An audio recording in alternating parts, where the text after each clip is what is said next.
Hey everyone, and welcome to Chef AJ Live. I'm your host, Chef AJ, and this is where I introduce you to amazing people like you who are doing great things in the world that I think you should know about. My guest today is Dr. Emily Ventura. She is one of the authors of this wonderful book called Sugarproof that I also listened to on Audible and is now available on paperback. And she is going to be making a very popular recipe from her blog, a 3-ingredient banana bar with no sugar. Please welcome Dr. Ventura to the show. I can't wait to see you make a recipe. Thank you so much for having me on, Chef AJ. It's wonderful to see you. I can't wait because anything with banana, bananas are the best because you can use them pretty much in place of sugar because they're so sweet. It's true. I love bananas too, and so do my kids. Yeah. Especially one of my kids is more into banana than the other, and he was really the inspiration for this recipe. So it's near and dear to my heart. I do a lot of my recipes because I used to be a pastry chef and I never used refined sugar. I always used fruit like dates. And I think bananas are amazing when they're ripe. You know, every now and then somebody's allergic or doesn't like them. And it's like, I don't know what to tell you because they're like the perfect sweetener because they're not always really banana-y, if that makes sense. I mean, they are if you eat them themselves, but in recipes, it's not like they have a strong banana flavor. Right. It's true. And with the whole fruit, you know, as using banana as the sweetener, you also get the fiber and the other nutrients, you know, the potassium and the other, you know, wonderful properties of it. Whereas, you know, adding sugar just sort of adds empty calories. Absolutely. So tell me about how you got involved in writing this wonderful book. Well, I'm a nutrition educator and I worked in the community for a number of years and was really inspired through that.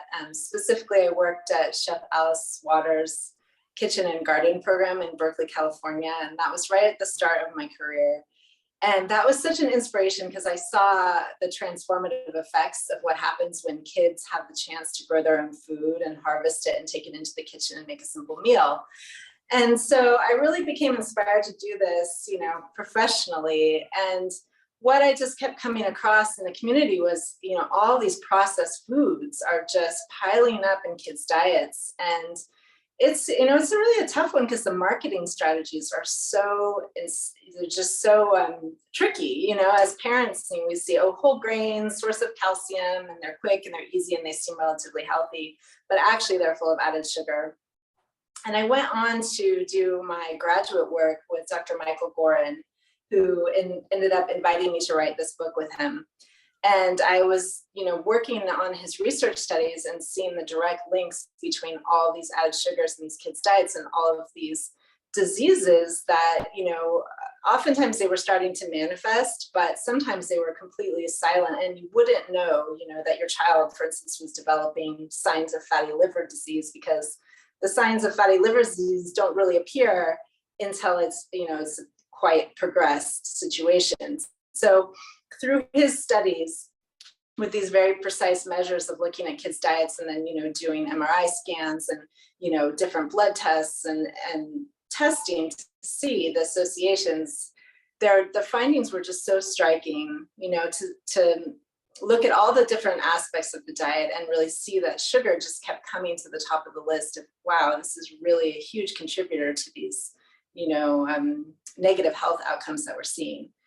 So Michael invited me to write the book with him. And, you know, in between when I finished my graduate work, I did my master's in public health with him, as well as my PhD in health behavior. I had 2 kids.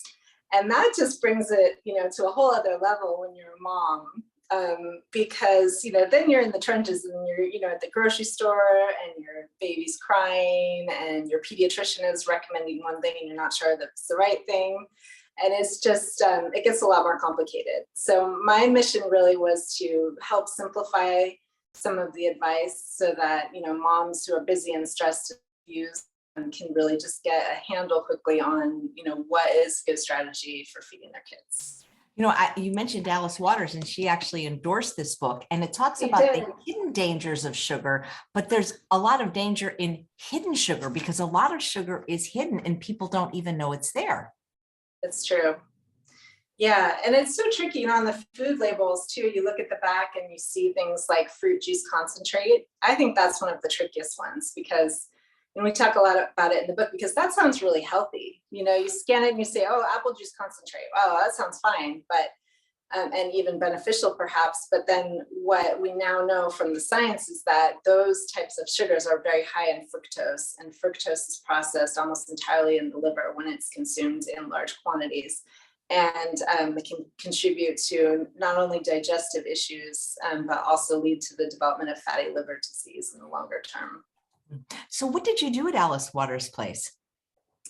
Well, I was working at the Edible Schoolyard Project. And so that's in Berkeley at a middle school. And there's this fantastic, like, looks kind of like a community garden, but it's in the schools, it's a school garden.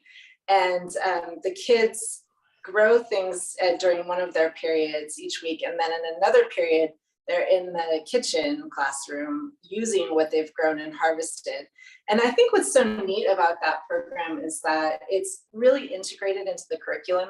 So it's not just a cooking class, it might be they're having math class in the kitchen and they're practicing fractions with measuring ingredients, or they're doing science and they're learning about, chemical reactions between baking soda and, lemon juice. And they're doing history where they're learning about the history of Africa and they're trying out some African, recipes and cuisine.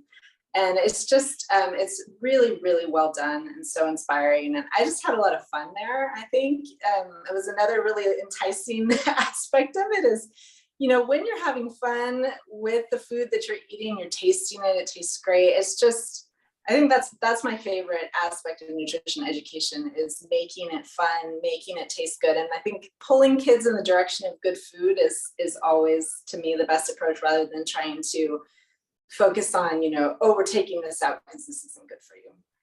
Do you think most parents know how deleterious sugar is in their children's diet, or they've just given up because it's so hard to get it out? I think from my understanding, from the families that I've worked with, is oftentimes people just don't realize how much has piled up in snack foods and, granola bars. I actually have some examples here to show, these kind of things like the Nutri-Grain bars, they look pretty healthy. Oh, no big deal. I'll just throw one in the lunchbox or, have it as a quick breakfast. When actually one of these bars has 12 grams of added sugar in it with just 3 teaspoons. And the recommendations that we give in our book for added sugar for kids ages 2 to 17 range from 3 to 7 teaspoons. So if you, for example, if you have a 3-year-old, if they've had one of these bars, that's pretty much their added sugar allotment for the day. But that doesn't count, maybe, they've also had some sort of a cookie, or they've had some fruit flavored yogurt as well, or maybe they've had a juice, or maybe they've gone to grandma's and had some ice cream, or gone to a party and have some cake. So I think, a lot of parents, they may realize, there was cake at grandma's, or, today there was a party and, we had some extra stuff. But I don't think, I think what we're missing is just the understanding that all these type of products, well, they sound so healthy. Nutri-Grain, so Nature bad. Valley, Yeah. they just sound healthy, don't they? They really do. And the marketing, 5 whole grains, that's the message that we're getting with these Velveeta mini things. And, they're marketed as, energy to keep you going, natural source of fiber, for a break on the go. It's just, it looks okay, and then when you really start to kind of add it up, it's, these things aren't so great. So that's why we have these 3 ingredient bars to show as a substitute. I can't tell you how many times I've been to grocery stores and I have seen kids have tantrums if they weren't given sugar, because how like at the register, they put all that hyper palatable stuff for the impulse purchases. Maybe it's like a decorative cookie for the holiday season or some kind of candy bar. And I have seen parents just at their wits' end and finally just give it to the kids. Yeah. It is really hard, and it's embarrassing too as a new mom when your child's screaming at the grocery store and you don't know how to control it. Oftentimes you think, everyone's watching me and I should just probably figure out the way to handle this, quickly. And it can be really tricky. And I've been there. I don't know if my kids have specifically been crying over cookies, but they've definitely been crying at the grocery store, on multiple occasions when they were little. Well, a lot of kids are already little sugar addicts. There's actually a book written by, I believe it was Nancy Appleton, or Little Sugar Addicts. Right. Yeah, I mean, children are born with an inherent preference for sweets, and that's adaptive because breast milk is sweet, and also it's a protective measure. When you think back to children who are, raised in a forest, for example, there's a protective mechanism of, not eating toxic berries off the forest floor, for example. So if you taste something and it's sweet, that's a sign that, oh, this is okay for me to eat. But now, in our modern day food environment, everything's sweet, and that sweet taste preference just gets really ramped up. The good news is that you can reset that preference, and you can, start kind of retraining the palate to like a lower level of sweetness. And then the interesting thing that we see happening is once kids and adults too get retrained to, appreciate the natural sweetness that comes from something like, banana, then they, when you try something that's just straight sugar, your reaction is, oh my goodness, this is so sweet. And even my 9-year-old can say, wow, this kind of makes my teeth hurt. It's like, it gets to the point where once you've been, used to something that's more naturally sweet, and the other stuff just doesn't even really appeal. It's so true. I was a sugar addict for 43 years, drinking Coke Slurpees for breakfast and Dr. Pepper for lunch. And I never ate any fruit. And now sometimes I eat fruit and it's like, whoa, like who put all the sugar in these strawberries? Like when you get really sweet, ripe fruit, it's sometimes like, this is really sweet, but you can't really appreciate it when you're eating so much processed sugar. Right. No, it's true. Yeah, it's all what you get used to. Yeah, so we say you can reset the palate. How long do you think that normally takes? And does it take longer in kids than adults? Great question. I think it really depends on the individual. We have a 7-day no added sugar challenge in our book where families just take it out for a week, cold turkey. And we've seen that even within 1 week, they can reset their palates to a lower level of sweetness. That approach doesn't necessarily appeal to everyone, and that's okay. We also suggest a different idea, which is a 28-day challenge where you just gradually reduce the sweets that you have. And that's another way to do it. And it can be less of a jolt, for kids that are really used to a lot of like sweet products. They don't want to just have to give them up, say cereals or things. They can start mixing in lower, less sweetened options until they can get used to not having sugar sweetened cereal, and then start alternating in other types of breakfasts, for example. Yeah. Do you think the processed food industry will ever be held accountable? Because I think they are deceptive. They say, well, we sell what people want. Well, people probably want cocaine too, but it's not allowed to sell it in the grocery store. Yeah, it's definitely an uphill battle, but I think it's almost like voting with your fork. So the more we buy of the healthier things, I think the more that we'll see. But it does get tricky because then there's these new things like all these low calorie sweeteners that have come in, and just I think that's one of the frustrations that we run up against is people realize, oh, all these other cane sugar and dextrose and high fructose corn syrup, these aren't great, but oh, we'll just take those out and we'll put in monk fruit, or we'll put in, sugar alcohols, and those things we're just not comfortable with, especially for children.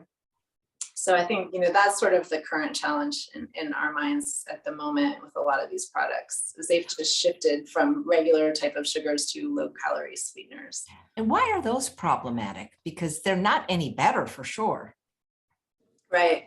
Well, they don't address the overall problem, which is this addiction to sweetness. So oftentimes these products are like, up to 20,000 times sweeter than regular sugars. And so it has the effect on your body of, triggering those same receptors that make you crave sweets. So studies actually show that if you consume low calorie sweeteners, you wind up consuming more calories and more sweet things in the day because you start to crave them more. And also the reason why you might consume more calories during the day is because they can trigger a similar response like sugar, which is raising your blood sugar, because so even if it doesn't raise your blood sugar, it can make your body think that it consumes sugar, which dispatches insulin then to react to compensate for that sugar that your body thinks it's ingested. And what ends up happening is when your body releases insulin to, in response to the fake sugars, that triggers hunger. So there's the whole cascade that happens when your body senses something sweet, and that can, end up causing an insulin response similar to sugar and cravings and hunger. Absolutely. Yeah. And I'm curious what the effect of caffeine is, because I see young children drinking things like Red Bull. Yeah. So there's, we talk in our book about, the whole cycle of addiction to sugar and how sleep can be wrapped in with that. And especially so if you have something that's sweet and is also caffeinated, like a soda or an energy drink, those two things together can disrupt your sleep even more. And then when you don't sleep well, you're tired, and your instinctive reaction to that is to crave more sugar and more sweets and more caffeine to keep yourself awake. And so it really is, it's just so addictive. And I think once you get sleep deprived, it just makes it even harder to regulate, your eating habits. You instinctively crave worse foods. Right. I once heard someone say that if sugar and caffeine were discovered today, they would both probably be controlled substances. Do you think that children should be allowed to consume sugar and caffeine? I mean, I know I was, and that look what happened to me. I mean, I'm okay now, but yeah. I had a lot of both of those from the age of 4. I mean, I was, addicted to both of them in the form of the coffee with sugar and, Slurpees and I mean, that can't be normal, and that can't be good. And because I think some kids are just more susceptible, and that's the thing is you have to know who the kid is. Right. It's so tricky with sugar because, to some degree, you need to eat to live, right? So you don't necessarily need to drink something like, caffeine or have another substance like alcohol or drugs to live. So, restricting it is almost, even if it has those similar addictive properties, it can be hard to put that in the same category because sugar is in so many foods, and also, eating disorders are so prevalent too. So we have to be really careful that we're not giving an overly restrictive message that could end up causing kids to have some sort of, fear of consuming sugar, or get into an overly restrictive pattern of eating. So we try and give the message of, keep it in moderation. And the way to do that is to get in touch with your own body. So we try and, I try and work with this with my own kids and the families that I work with, is coming to the understanding of how you eat is how you feel. So if you go and you eat a whole bunch of sugar and a bunch of caffeine, and you're really amped up on that, then how do you end up feeling an hour or two later? And so, when my kids, just like all kids, sometimes overdo it at a birthday party, and they tell me, oh, I have a stomach ache, or I don't feel too well, then that's a great chance to talk about, well, okay, why do you think you don't feel too well? And I'm sorry you don't feel too well. Why do you think you don't feel too well? Don't beat yourself up over it, but what could we do at the next birthday party? So maybe it's, not having 3 things, just having 1, or, choosing water instead of juice, things like that. And I think, there's ways to kind of time how you have sweets too. So another thing that I think is really important is to help kids realize that if they eat sugar on an empty stomach, they're just going to be more hungry, and they're going to be grouchy. So when your body is really hungry, sweet things like, even these kind of things, these are not a great go-to choice, because what's going to happen is you eat them and you get on the roller coaster, right? The sugar roller coaster, where you feel temporarily better, you eat it, your blood sugar goes up, but then your body dispatches insulin, your blood sugar drops, and then you feel worse, and then you want another one of these granola bars. You want to, Pop-Tarts. I have an example of that. One pack of Pop-Tarts has 30 grams of sugar, which is 10 teaspoons, or 7.5 teaspoons of sugar. Yeah, that's insane. I used to love those growing up, the ones with the white frosting on top. Oh my God. My family used to buy these on occasion too. And now I'm just looking at this and I'm thinking, oh my goodness. I mean, I wrote this down. It's got, I counted it. It's got, these has 4 types of sugar, but sugar is listed, right after the flour, basically. It's got corn syrup, high fructose corn syrup, dextrose are ingredients 2, 3, and 4 in this. So yeah, and it's interesting to compare. So from, any of the kids in our chart, this is over their amount of sugar for the for added sugar for the day that we recommend. And even for adults, so the American Heart Association suggests that women have no more than 6 teaspoons of added sugar a day and men 9. So this is more than would be suggested for an adult woman and approaching the amount for a man as well. Wow. So That's yeah. And they're even more deceptive because they call sugar by hundreds of different names. So they can put like 6 or 7 on the label and you're like, oh, it's not so bad, because you're not realizing that it's actually sugar. Yeah, no, it's true. Yeah, so you might not know, this one was interesting for me too, this Nutri-Grain bar, looking at it, because some of this stuff doesn't sound too bad. It's got black carrot and grape concentrate. So grape concentrate is a concentrated fruit juice that's high in fructose. It's also got dextrose, which is a glucose. Basically, a lot of people I don't think would realize that's a type of sugar. It's got fructose, just added straight fructose, which is again one that we recommend you avoid. And 3 teaspoons of added sugar in this. Why is fructose especially problematic? Because there was a certain point where they stopped using sucrose in sodas and put in fructose instead, high fructose corn syrup. Right.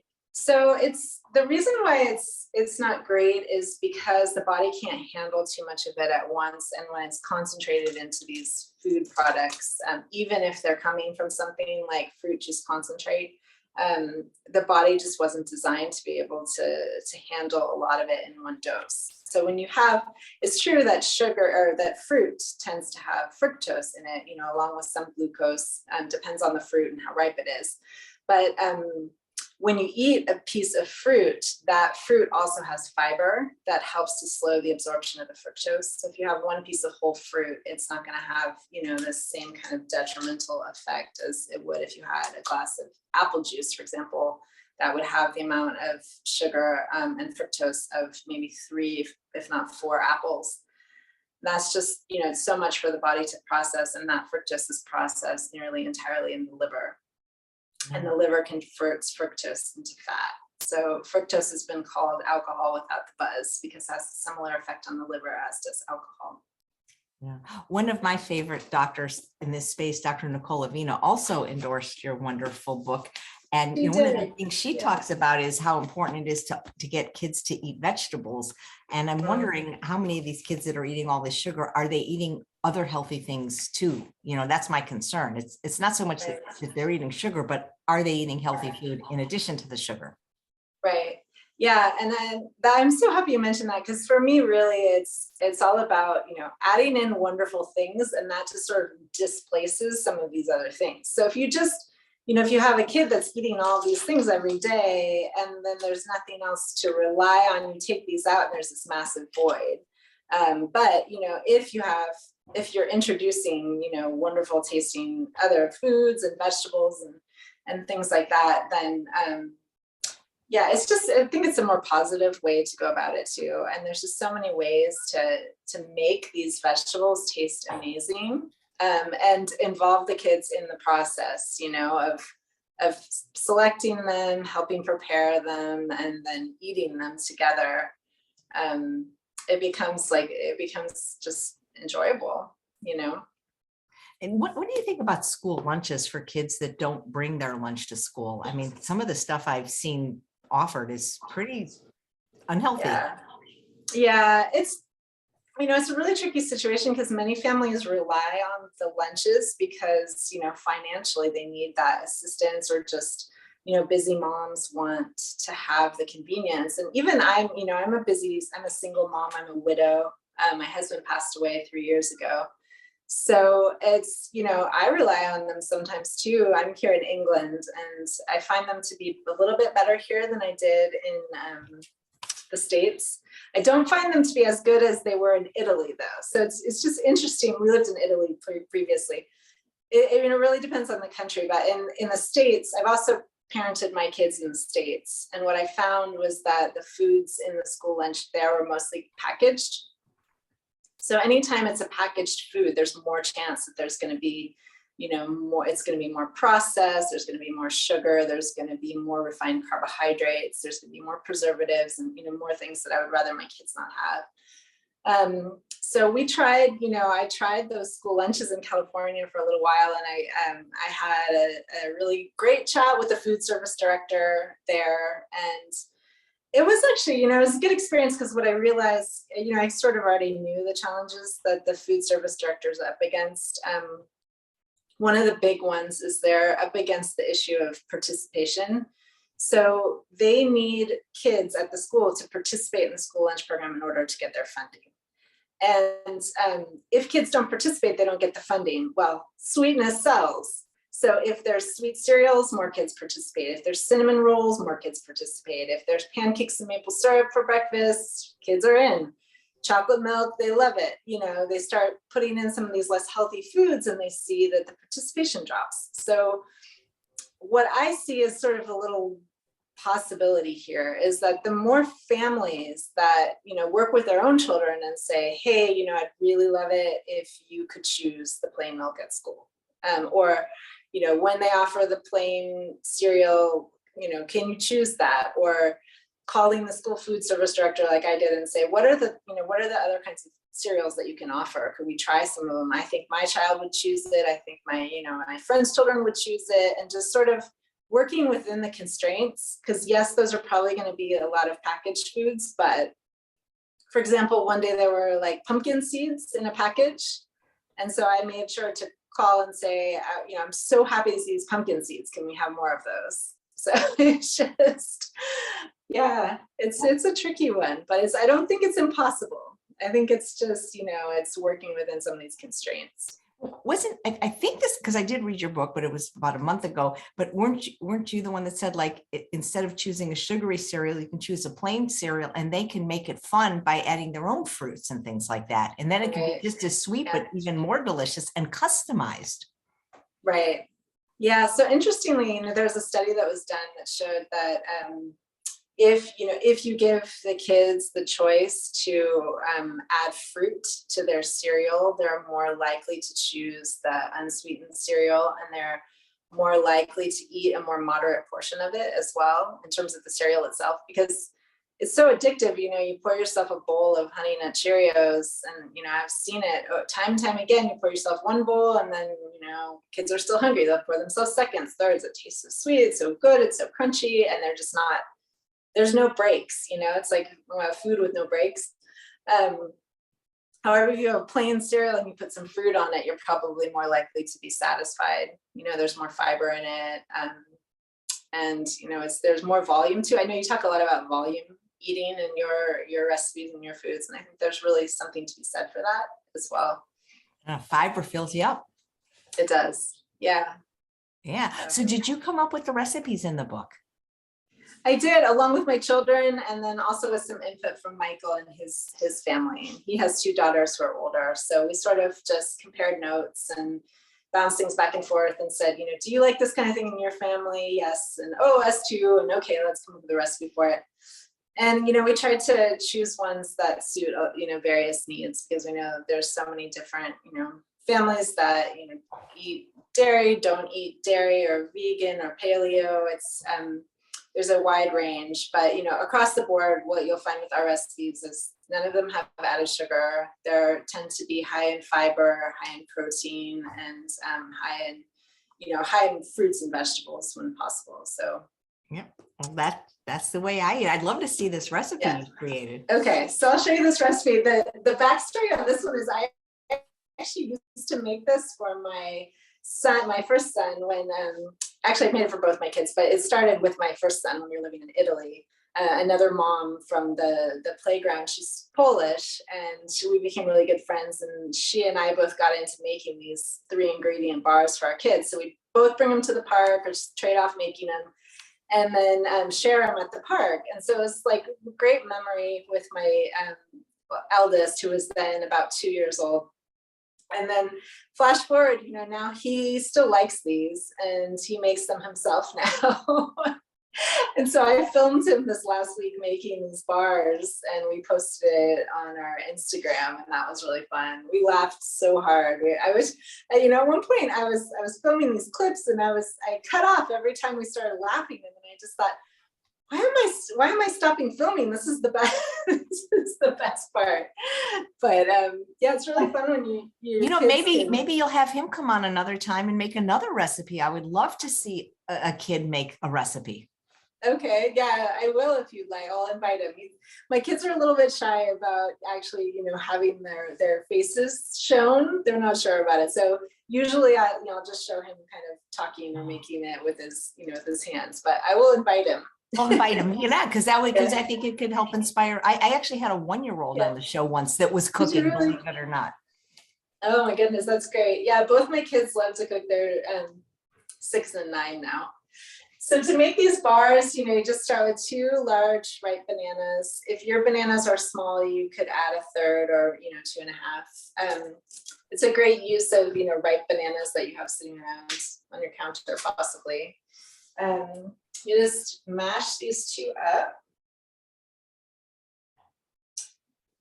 and it's you say 3 ingredient, but it's a very flexible recipe, so you can add in some other things too if you like. But I'll show you the 3 main ingredients that we usually put in. So you just mash these bananas, which is actually, this is really nice. Kind of kids get out some energy doing this. My kids really enjoy doing this. I have the finished ones to show you because we won't have time to bake these, even though it only takes like 15 to 18 minutes to bake. But the ones that I'm going to show you, my son made today after school. And then you put in 1.5 cups of oats. These are gluten-free oats.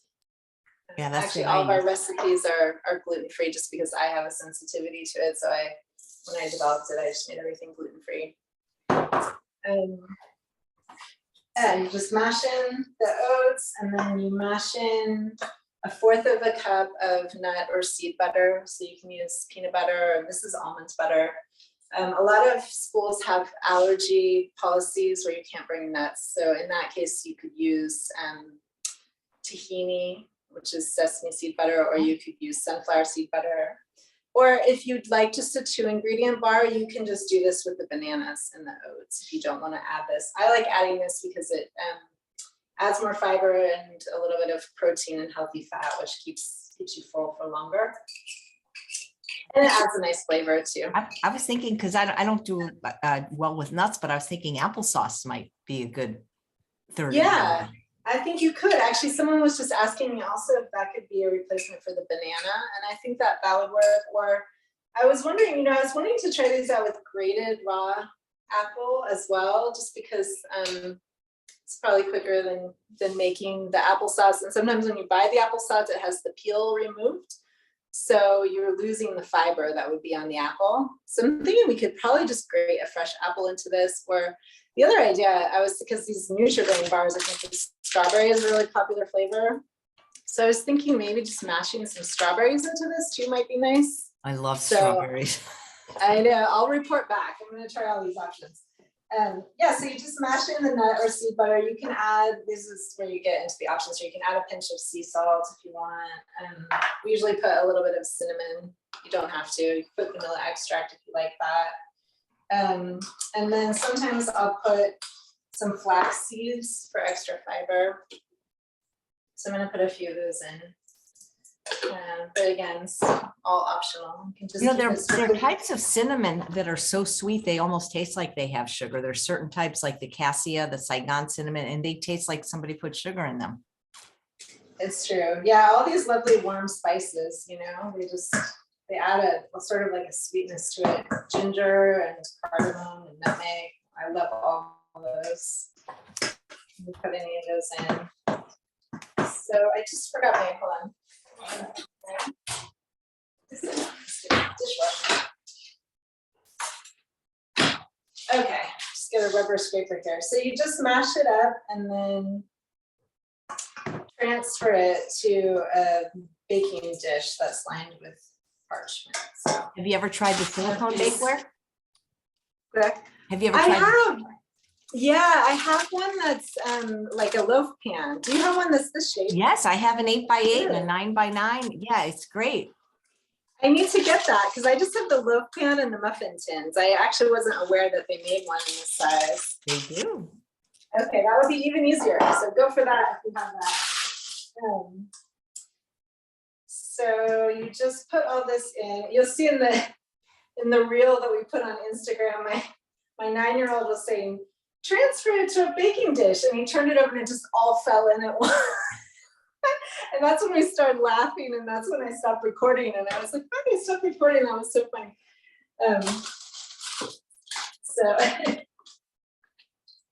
So then, and at the end, he told me a joke. He said, what's the best thing to put in a sugar-proof banana bar? And I said, what? And he said, your teeth.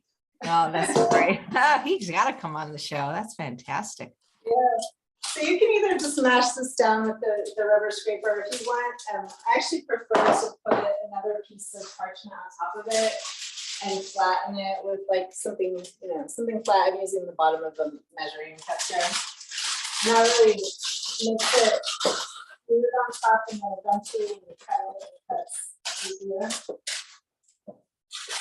Flatten that out, and then you bake it at 350 degrees for about 15 to 18 minutes. So that's looking pretty good. I kind of have a lot of parchment paper here, so I would, before I bake this, I would trim it just because this paper is going to burn. Yeah. And have you ever tried freezing them? I haven't. I should. They usually disappear too fast. I was going to say, yeah, they look delicious. Yeah, you know what does freeze really well are the energy bites in our book. Those I make in batches and I freeze them, and then I just pull them out and put one in, each of my kids' lunchbox, and then 2 hours later they're at the perfect temperature. So that's a really easy recipe. So you just you put this in the oven, and then it comes out looking like this. These are the ones that my son made earlier. So you just lift out and you lift out the paper, and it comes out. You can see just like one flat bar, and then you can cut it, however you want it. I usually cut it into little squares, but you could cut them longer into bars. And each of, if you make them like little mini kind of squares, each one just has 2 grams of sugar, and that's all coming from the banana. Obviously, there's nothing else in it. And there's a difference when the sugar comes from fruit than when it comes from refined sugar. Yeah, definitely.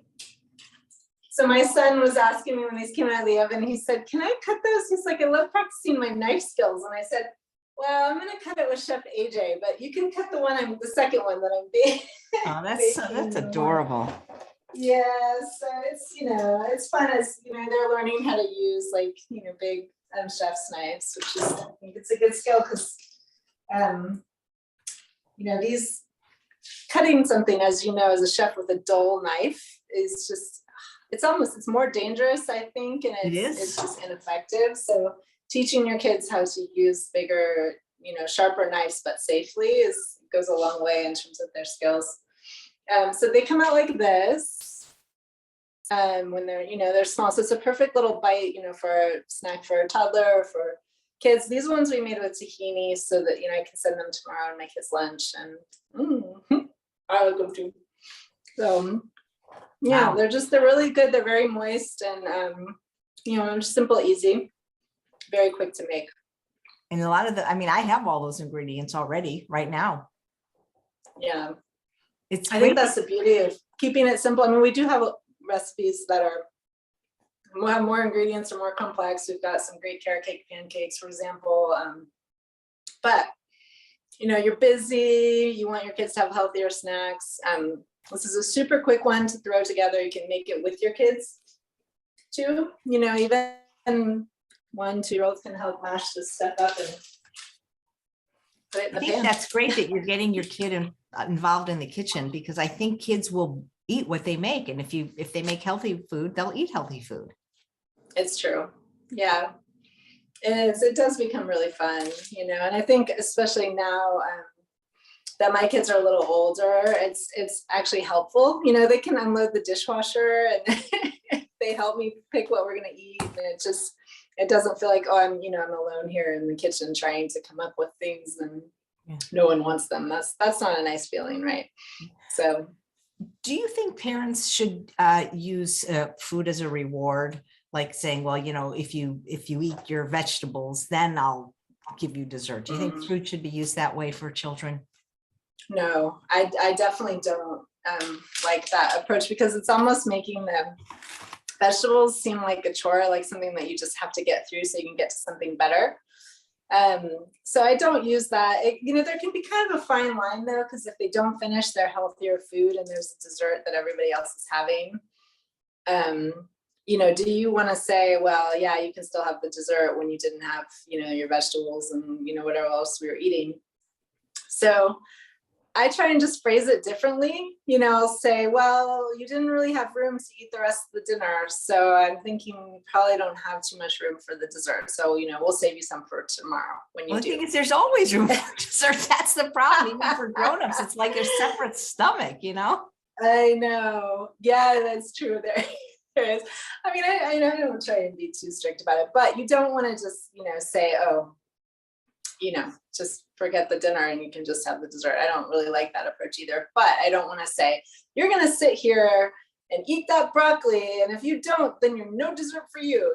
That's just, just such a negative attitude, right? Or negative vibe that you're giving off about the food. So right. I think, another trick that really works for me in that situation that I like to recommend too is if, for example, you can offer 2 vegetables and give your child a choice. Anytime you can give children choices, it's so much better, because they really have no power and, no say in the matter sometimes within the family. And food is one way where they can assert control. And so it turns into this power struggle. And so anything you can do to sort of offset that and take the power struggle away from eating, the more, the more harmonious things will be. So if you can say, tonight there's carrots and broccoli, which would you rather? One or the other or both? And then they've got a choice, and then they can choose the carrots or they can choose the broccoli, or they can choose both, but you're not saying, tonight we're having carrots, you're going to eat these, So if I was offering carrots and broccoli, and my kids chose one of those 2 and then not the other, then that's fine with me. And then, okay, great, you had some veggies, and then we can finish up dinner and have some dessert together if there's dessert that night. If there's not, I'm not gonna I'm definitely not gonna start. I think people have come to expect dessert as not only a daily occurrence, but almost an after every meal occurrence. And so much of what breakfast is considered today is really dessert. Yeah, no, it's true. Yeah, and there's and if you start out the day with a sweet breakfast, it can really set you off to just crave those kind of foods all throughout the day. The sugar roller coaster, once you're on it, it's very hard to get off. What about parents who say, well, my kid doesn't like healthy food, or my kid's a picky eater? Isn't it important to just continually to keep offering them? Definitely. Yeah, because you don't want to pigeonhole your child and give up on them either. I think that because sometimes it does take dozens of exposures, for kids to come around. And even I am a nutrition educator, like trained in this and everything. Sometimes I start to say, oh, I've kind of given up. Like I said, oh, my kids just don't like mushrooms. Okay, but then I kept cooking the mushrooms because I like them, and so what ends up working for me is I just keep eating what I like. I keep offering it, but not pushing it. And then one day, I forget how it came about. I was like just gushing over how much I like these mushrooms. And then all of a sudden, both my kids just independently decided they wanted to try them, but I didn't even offer them, because I just thought, I'm tired of offering the mushrooms, but I'm just going to eat them and enjoy them and talk about how much I like. They both tried the mushrooms that night, and they both loved them so much. Then the next day they said, can we have mushrooms? And can we have mushrooms again? And I'm like, let's put mushrooms in this. And now they love them. But I wasn't expecting it, it's so you really never know when there's going to be like a turnaround. And I think kids need to have the authority to say, okay, today's the day I want to try this, rather than mom's pushing this on me and, making it into a power struggle. Wow. You said you work with people. Can people work with you? And is that virtually or in person or both? Well, I used to, work with families in the community.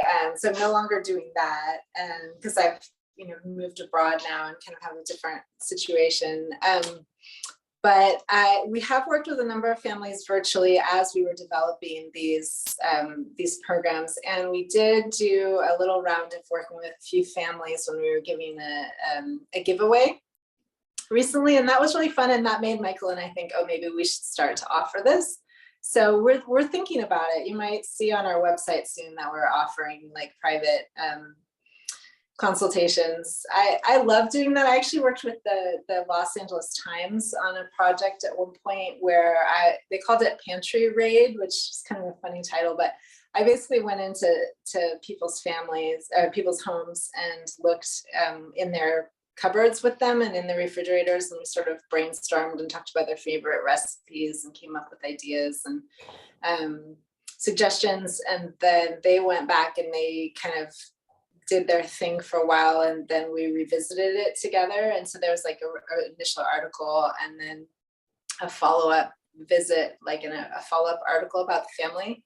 And that was really, really fun. I got to be the nutritionist for that project. That sounds great. Well, I'll make sure I'll put links to your website below in case that ever happens. And if people like to learn more about your work, is Instagram the best place to send them? Sure. Or our website, sugarproofkids.com. And then our Instagram is at sugarproofkids, as well as our Facebook. And you can always send us an email as well at hello@sugarproofkids.com if you'd like to get in touch. Well, I love the book, and I especially loved all the research behind it, and that because it was, if I had kids, if you have kids, I think it's a must read. And if you wanted to give just one piece of advice to people, like where to start, what would it be? Just find the enjoyment in all these wonderful, healthy foods and ingredients, and just show that enthusiasm, with your kids, and involve them in the process of, cooking and eating together. And I think that for me, that's the most enjoyable aspect and the way to go about it. And I think also very effective. Great. Well, thank you so much. This has been wonderful. Thank you, Chef AJ. It was really nice to be on your show. I really appreciate the chance. My pleasure. And I do hope your kids will consider coming on, and they can wear a mask. They can wear a Halloween mask. It could be their favorite cartoon character or something, but it would be fun to see them cook sometime. Thank you so much. I'll invite them. Great. My pleasure. And thanks all of you for watching another episode of Chef AJ Live. Please come back tomorrow for another great show.